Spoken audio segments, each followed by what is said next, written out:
What's up, everybody? Welcome to part 3 paver day video. We're super excited about what we have going on here in our patio. We've got some big slabs, we've got some squadra. We'll show you how we lay it, why we laid it, and we'll also have these clowns involved as well. So happy Flamingo Friday, let's go.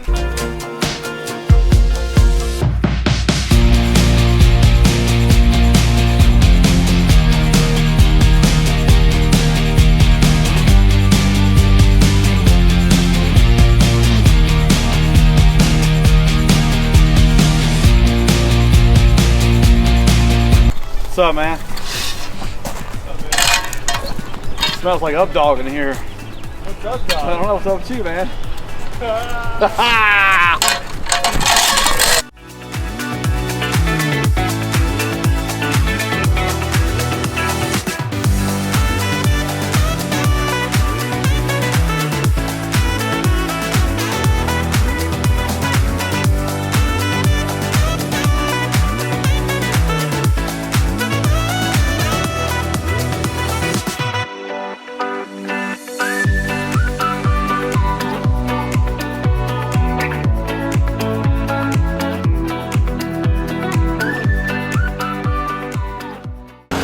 We got Matt compacting some limestone. He's very thrilled. Look at him. Look at him.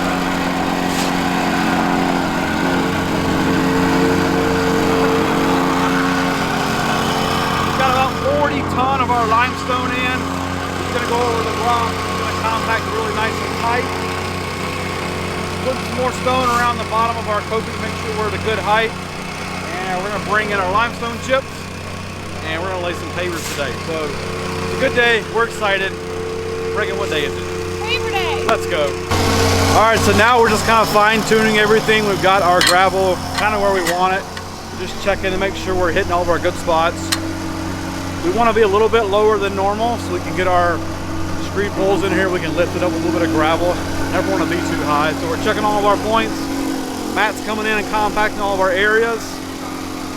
I think we're pretty much done. So now we're gonna put up our screed poles and start screening back our setting bed.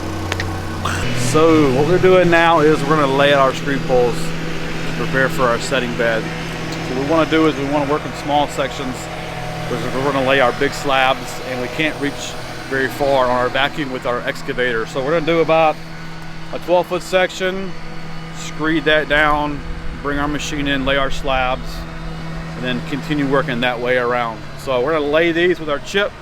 Matt's bringing in our chip stone right now, and we'll show you how we set that up.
Alright, let me show you what we're laying today. We've got some really nice materials picked out. We've got everything sloped 1 inch every feet. So that's kind of how we're working our screed poles. We're going to have nice, good drainage this way and away from the house. Come a little closer, I'll show you what we're laying today. These are the Ocean Grande slabs by Teco Block. And they got a really nice, cool texture on the top.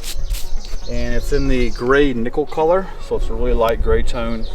We're going to pair that with a black squadra border, and then we've got our gray coping on the edge. And so on the opposite side, we're actually going to lay the blue 6x13 in the gray nickel to give it that really nice picture frame border. So these are really clean. We've been laying a lot of large format slabs lately. It's in, it's popular, it's modern. It's gonna look really nice here. So let's start laying some more and let's go, baby.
Dude, I don't know about you, Richard. Isn't that pretty sweet? This is fire. Like a wrecking ball.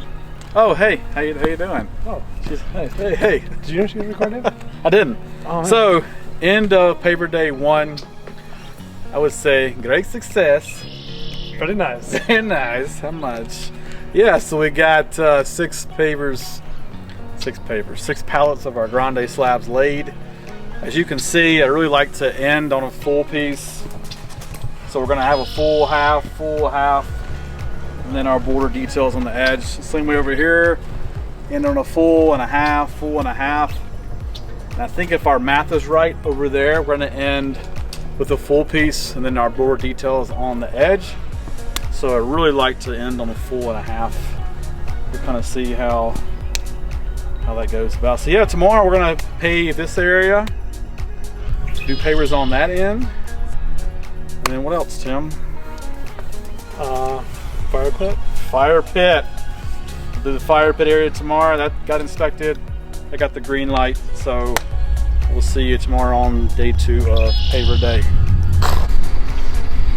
All right, so what we're doing here is we're getting ready to mark out our circle. So we have this really cool tool that we use to create a really perfect circle. Unfortunately, the gas line is kind of in our way, and that is the center point. So you see we've kind of rigged up something really funky, but it works. So that's going to be our center point. We're going to extend this little guy out to where he needs to go.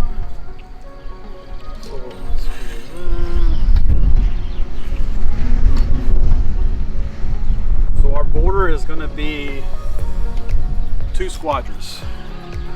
And we know that our radius is going to be 8 feet. So we need to get 8 feet minus 2 squadrons, which is 6.5. Sure. 6.5. Yeah.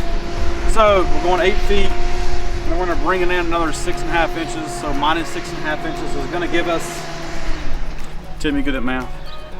Sure. 96 minus 6.5, 89.5. Very nice. So we've marked this over here for 89.5. We're going to hook our pencil onto here, extend that out, make a nice big circle, get ready to cut it in.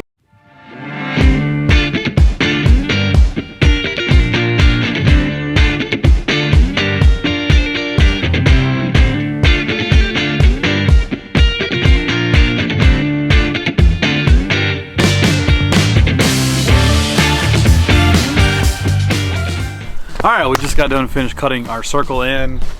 As you can see, we've got a 16-foot circle, and we're also going to be putting our squadron on there for the border. So come down here with me. We'll be cutting a 6.5 inch sliver out of there, and that way our squadron can continue all the way around the circle. And we're gonna make this is actually gonna be more of a square patio then it's gonna curve into our circle there, curve into our circle there. So we'll mark this with a little marking tool, score it, cut it. So what we're doing now is we are marking out for our 6.5 inch gap. 2 squadrons is about 6.5 inches. So we've marked that over here with our red pencil. Pencil. And what we need to do is measure our distance. This little guy here looks about 6.5. This guy right here is going to ride the edge of that cut line, and then this is going to mark 6.5 inches all the way around.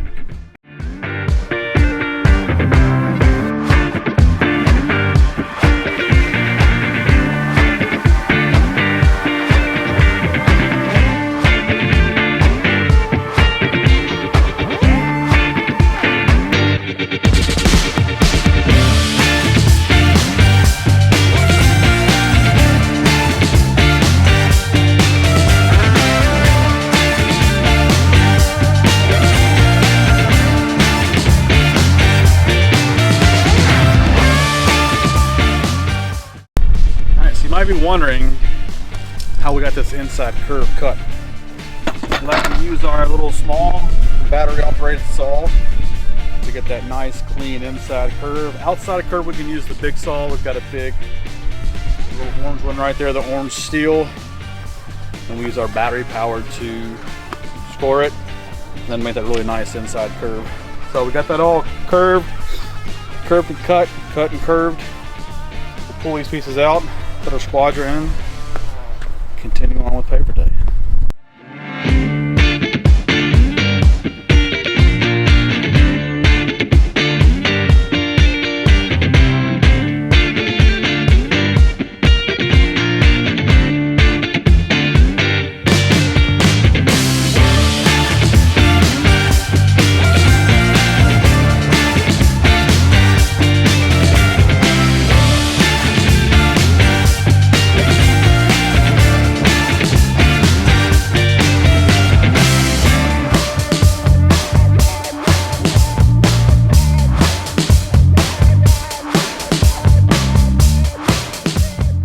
Alright, so we have our temp poles set in, and these are going to help us mark our curve.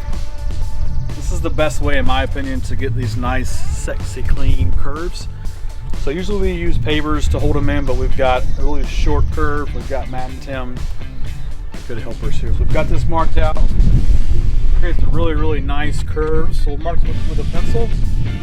That's going to show us where we need to make that cut. Make that same cut over there with the poles. And then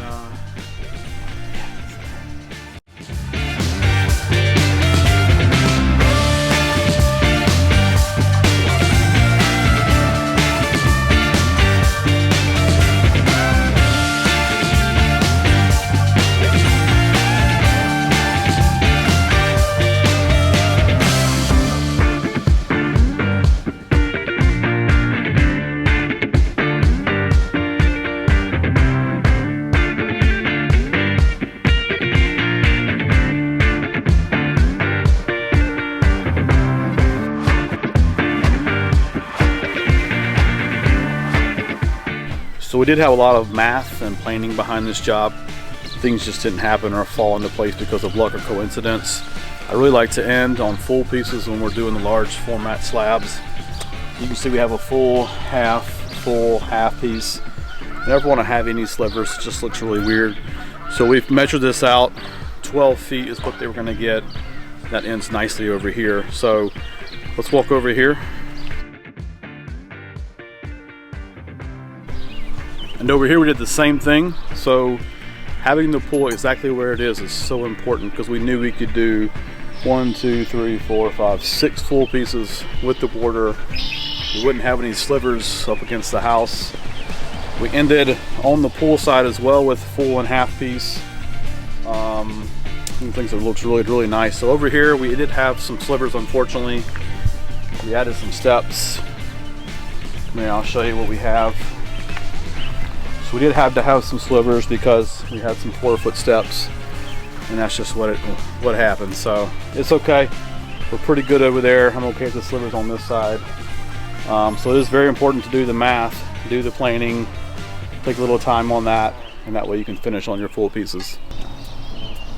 So right now we're laying out for our Starry Night paver lighting, and we're just trying to get the spacing right. We're going to go with 4 large paver lights and then 12 small ones. So we're laying out our big ones with some of the pavers, trying to make sure the spacing is right, moving some things around here and there.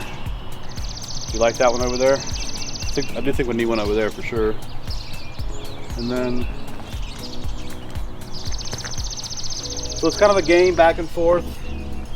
We'll throw the drone up at the end and check it, make sure we like it. So these are the lights we'll be using. Here's the Inlight Hive 22 RVS.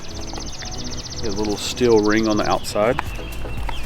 We like those because if you're drilling and you get a little crack or cut on the paper, that little ring will actually hide that mistake.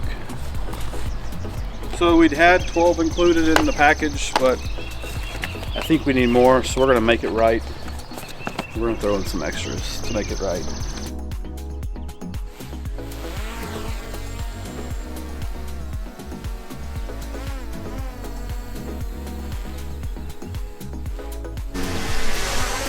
We gotta connect that.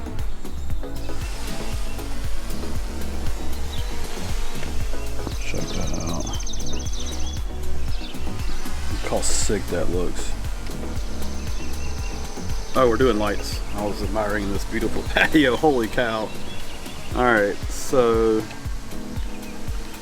as far as the big ones, like there's kind of the spacing there. I'm not really digging that one there. So go there and pull that one like towards the steps and then over one. Yep. Towards the deck.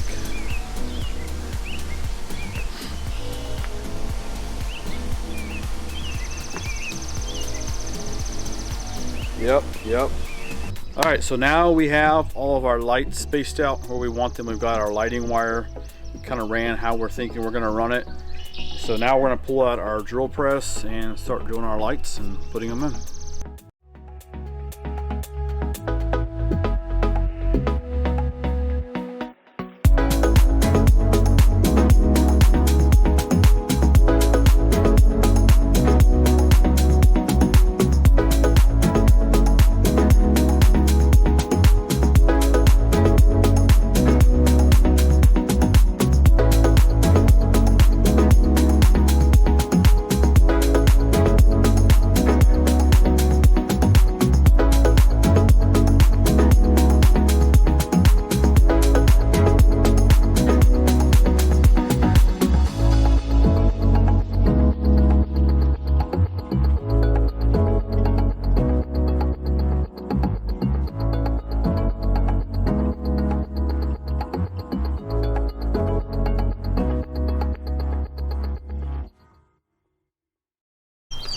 Alright, so we've got our drill press that we're using to drill holes in our slabs so we can have a spot for our lights. As you can see, we've got the really big lights going in these right here. So we got this new little drill press we got last year. Helps it keep it very nice and level and plumb, gets a nice straight cut. And Tim over here has been using this machine, and what do you think about this little drill press we've got? You know, I think it's pretty handy, it works well. Now my cousin Jethro down in Louisiana, he likes to use just M80s though. He'll just stick it right on there, cover it up with something, maybe a kitchen bowl, try and keep it isolated. M80s? Yeah, once in a while it works, but it usually just blows the whole thing to smithereens. Cousin Jethro. Cousin Jethro. Where's he from again? South Louisiana. Yeah, makes sense. Swamps. That's right. Let's do it this way. Let's do it this way, the right way. Let's do it, buddy.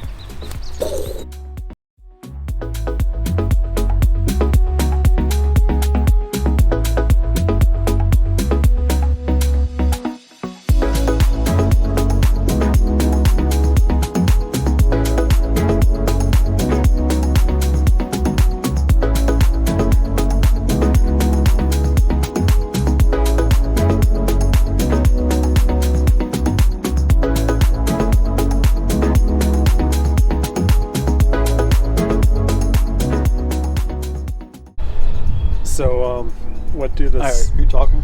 I'm talking. Okay. What do the Sixth Sense and the Titanic have in common? I don't know. I see dead people. That was a good one. I'll give you that one.